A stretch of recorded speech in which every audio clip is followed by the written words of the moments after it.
Is AI killing the internet? Probably. And if I look through my LinkedIn feed, I think we are definitely helping it. Now, you probably notice the same things that I do. There is AI slop everywhere, from images, from posts, from comments on posts, the same formulaic responses. There is so much AI content, I don't even know anymore what is real. And this is a huge problem. In November 2024, for the first time, AI generated articles had actually surpassed human articles being published on the internet. That's pretty bloody scary, if you ask me. When I see so much AI generated content shared by accounts and websites that are obviously run by AI agents that are then receiving comments on those posts from other AI run tools, it gets me thinking about the future of our connection in the digital space. And I'm not the only one. Reddit's co founder, Alexis Ohanian, has said something similar, but he's gone as far to say that much of the internet is now dead. There was a great Fortune article going more in depth on this. What he said was that so much of the internet is now dead, and the rise of bots, which we all experience in different forms of life, and all of the quasi AI LinkedIn slop we see is slowly killing it all. So if we look a bit deeper into this, and what he actually said in part of the article is that people are proving his point that much of the internet is now just dead. And the whole dead internet theory, which we will go into later on, is contributing to that. It goes on to say that more people are looking for proof of life in their online interactions. So stuff like live viewers and interacting with live content, because that is what's really valuable now to hold attention, because people don't know what is real and what to trust. Now, the sense of live interactions is interesting because I have noticed my own habits in the last 6 months have actually moved to engaging with video content where I can actually see people talking. I can actually see real people on a podcast or on a live stream or a recording of a live stream. So I don't think this is much of a coincidence.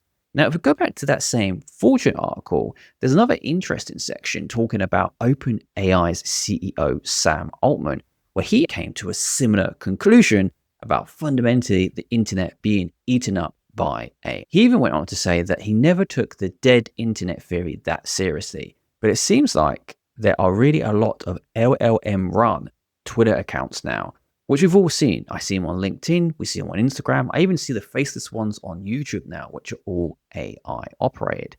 Now, I mentioned this dead internet theory, and we keep seeing these individuals in tech talk about that as well. So what is that? Now, I should say that some of this is going to come out as a bit of a conspiracy theory, so definitely do your own research. We can see in the same article that over the last 4 years, the dead internet theory has emerged where people claim the online world is being taken over by bots and automatically generated content run by an algorithm that would eventually thwart human activity online and control the global population. Now, I am not a conspiracy theorist, but most certainly in the last few years, looking at AI and how people are using generative AI on social platforms, you can see why people think that.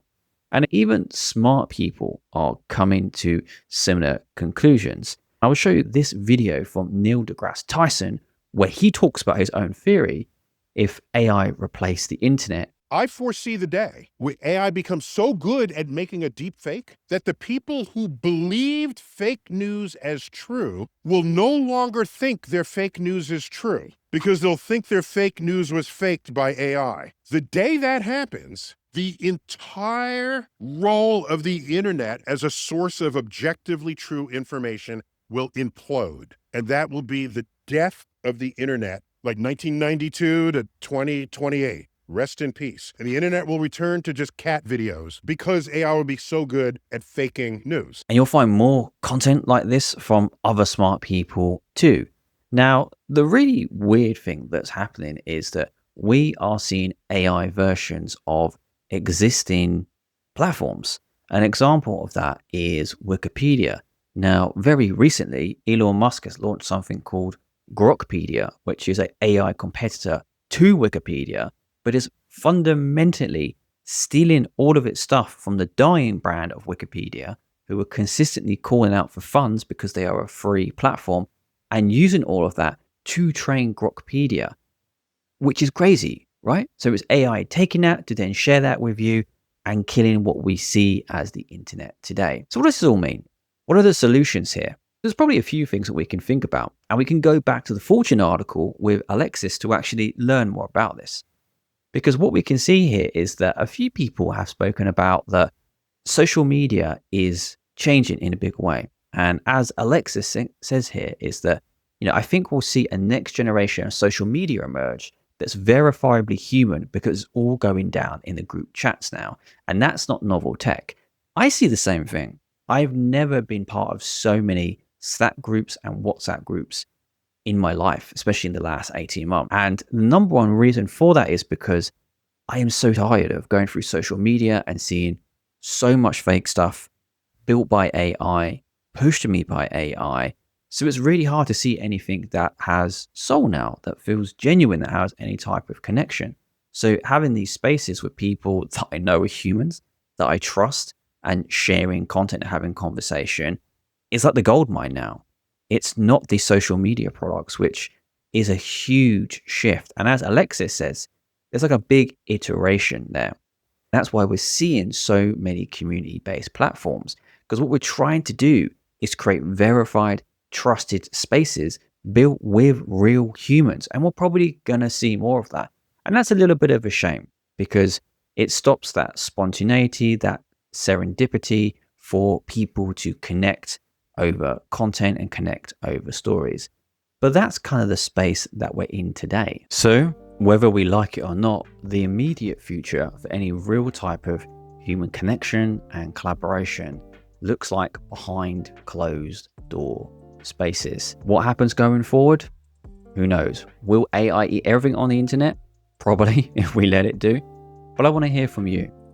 Do you think the internet is dying? And do you think AI is the big proponent of that? And what can we do to help solve this? Thanks for watching, and I'll speak to you in the next one.